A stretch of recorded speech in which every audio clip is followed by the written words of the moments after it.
ஓ முருகா! வெற்றிவேல் முருகா! என் அன்பு தங்கமே, நாளை உன்னை விட்டு விலகிய ஒன்று உன்னை தேடி வரப்போகின்றது.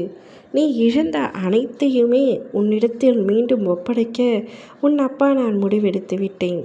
உன் கஷ்ட காலங்கள் அனைத்தும் ஒரு முடிவுக்கு வந்துவிட்டது. இழந்ததை நினைத்து வருத்தப்பட்டு கொண்டிருந்தாய் அல்லவா? அத்தனையும் உன்னிடம் வந்தடையக்கூடிய நேரமும் காலமும் சரியாக வந்துவிட்டது. இந்த கடந்து போன கடினமான நாட்களிலும் என்னை நீ மறக்கவில்லை. எனக்கு அன்புடன் அமுது படைத்த உன்னை நினைத்து என் கண்களில் கண்ணீர் அருவியாக பெருகுகின்றது. முருகன் இருக்க எனக்கு என்ன துன்பம் வந்துவிடும் என இருந்த உன்னுடைய வாழ்வு மற்றவர்களுக்கு உதாரணமாக போகிறது. நீ விதைத்த நற்செய்திகள் இன்று விதைகளாக விருட்சமாக வளரப்போகின்றது. அதற்கான நேரம் வந்துவிட்டது. கனி கொடுக்கும் காலம் மிக அருகில் இருக்க போகின்றது. என்னுடன் சேர்ந்து ருசிக்க நீயும் தயாராக இரு. குடும்பம் என்றும் சீரும் சிறப்புடன் இருக்க இந்த அப்பா ஆசீர்வாதத்தால் வாழையைப் போல குழைத்தள்ளி தழையாய் தோங்கும். நீ எதையெல்லாம் இழந்து தவிக்கின்றாயோ அதைவிட அதிகமாய் உன்னை வந்து சேரும். உன்னை விட்டு யார் விலகிவிட்டார் என்று நினைத்து நித்தமும் கண்ணீர் விட்டு கதறி அழுது கொண்டிருந்தாயோ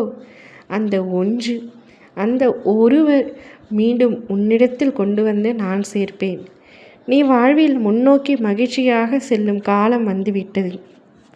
வாழ்க்கையில் இன்னும் எத்தனை நாட்கள் தான் இப்படி இழந்து போன விஷயங்களையும் உறவுகளையும் நினைத்து வருத்தப்பட போகின்றாய்? அவர்கள் சிலர் உன் அன்பை சிறிதும் புரிந்து கொள்ளாத உணராத மனம் படைத்தவர்கள் என்று நீ அறிவாய் அல்லவா? அதை உணர்ந்து தெரிந்த பிறகும் அவர்களுக்காக இன்னும் உன் நிமிடங்களை செலவழித்து உன் வாழ்க்கையில் சந்தோஷத்தையும் நிம்மதியையும் இழந்து கொண்டிருக்கின்றாய். அவர்கள் அனைவரும் உன்னை விட்டு பிரிந்தவர்கள். நீ வேண்டாம் என்று உன்னை தூக்கி எறிந்தவர்கள். உன் மனம் ரணத்தால் கொதித்து போயிருக்கின்றது. ஆதங்கத்திலும் வலியிலும் நீ இருக்கின்றாய். எனக்கென்று ஒரு நாள் வரும், அன்றைக்கு அனைவரிடத்திலும் நான் பேசிக்கொள்கின்றேன் என்று வேதனையில் இருக்கின்றாய். தங்கமே, நீ பேசி என்ன பயன்? அவர்கள் அப்படித்தான், திருந்தாத மனிதர்கள்.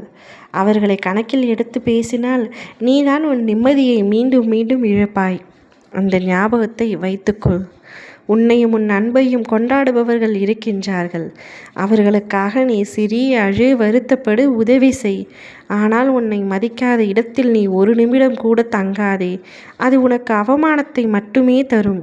அமைதியாக அவர்களை விட்டு நகர்ந்து வந்துவிடு. அவர்களை பற்றி யோசிக்காதே. உன் கோபம் நியாயமானதுதான், ஆனால் அது வேண்டாம் தங்கமே. அது உன்னையும் உன் நிம்மதி, சிரிப்பு, சந்தோஷம் என அனைத்தையும் தொலைத்துவிடும். உனக்கு எந்த விதமான குழப்பமும் வேண்டாம். அனைத்தையும் என்னிடத்தில் விட்டுவிடு. உனக்கு உண்மையான உறவு யார் என்று எனக்கு தெரியும். அவர்கள் ஒருவரை நீ இழந்துவிட்டு தவித்து கொண்டிருக்கின்றாய். அவர்களை மட்டும் உன்னிடத்தில் மீண்டும் ஒப்படைப்பது என்னுடைய பொறுப்பு. அவர்கள் மட்டும் உன் வாழ்க்கை முழுவதும் இருப்பார்கள். இன்னும் பலர் உண்மையான உறவுகள் மட்டுமே உன்னை சுற்றி இருப்பார்கள். பிரிந்தவர்கள் அனைவரும் உனக்கு உண்மை இல்லாதவர்கள் என்பதை புரிந்து கொண்டு நீதான் வாழ வேண்டும். ஓம் முருகா! வெற்றிவேல் முருகா!